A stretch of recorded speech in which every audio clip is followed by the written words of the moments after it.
तर बघा मंडळी, एक माणूस एक एकदम भारी सुपर रायफल बनवतो, पण जेव्हा तो समोरच्या स्टीलच्या ब्रिजवर सलग फायर करतो तेव्हा असं वाटतं की याचा काहीच परिणाम होत नाहीये. तो लगेच जवळ जाऊन चेक करतो, पण पुढच्याच क्षणी एक जोरदार कडकडण्याचा आवाज येतो आणि तो स्टीलचा ब्रिज डोळ्यादेखत कोसळून पडतो. त्या शस्त्राची पूर्ण ताकद आणि परफॉर्मन्स दाखवण्यासाठी त्याचा एक साथीदार एक नवीन बॅटरी आणतो आणि च्युइंग गमने एकदम घट्ट चिटकवून टाकतो. मग तो आपल्या साथीदाराला एक HD कॅमेरा लावायला सांगतो.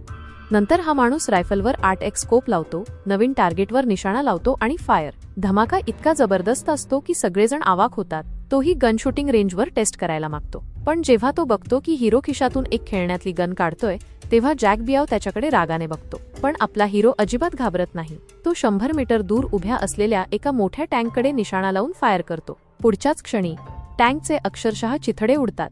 हे बघून जॅक बियावचे होश उडतात. त्याला कोणत्याही किमतीवर ही गन आणि तिची डिझाईन मिळवायची असते. त्याचे चेहऱ्यावरचे हावभाव लगेच बदलतात आणि तो हिरोला विचारतो, किती पैसे?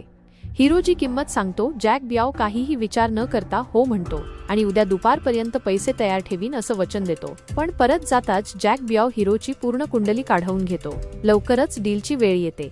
बिचारा हिरो तर मिळणाऱ्या पैशांनी काय काय घ्यायचं याची स्वप्न बघत असतो. पण जेव्हा तो डील होणाऱ्या ठिकाणी पोहोचतो तेव्हा बघतो की समोरचे लोक पैसे तर आणलेच नाहीत, उलट शस्त्र दाखवून हिरोला गुण आणि प्लॅन्स द्यायला सांगतात. इतकंच नाही तर जॅक बियावने त्याच्या कुटुंबालाही किडनॅप केलेलं असतं. नाईलाजाने हिरोला वेपन आणि सगळी माहिती त्यांना द्यावी लागते. सगळं काही चेक केल्यावरच ते हिरोला आणि त्याच्या कुटुंबाला सोडतात. पण आपला हिरो पण काही वेडा नव्हता. त्याने आधीच वेपनवर एक ट्रॅकिंग डिव्हाइस लावलेलं होतं. नंतर कुटुंबाला सेफ जागेवर पाठवून तो एकटाच एका छतावर येतो. त्याच्या हातात असलेली खेळण्यातली गन बाजूच्या एका मुलाचं लक्ष वेधून घेते. मग ट्रॅकरच्या मदतीने तो जॅक बियावची गाडी लॉक करतो. पहिला फायर फक्त वॉर्निंग आहे. दुसऱ्या फायरमध्ये गेम ओव्हर. गाडी जशी उडते, जॅक बियाव, वेपन आणि त्याचे सगळे प्लॅन्स, सगळं काही संपतं. यानंतर तो खेळण्यातली गन बाजूला उभ्या असलेल्या मुलाला देतो. त्या मुलाच्या उपस्थितीमुळे हिरो आपला बदला पूर्ण करतो. तर मित्रांनो, आजची कहाणी इथेच संपते. बोक्या एक्सप्लेन मराठीवर भेटूया पुढच्या व्हिडिओमध्ये.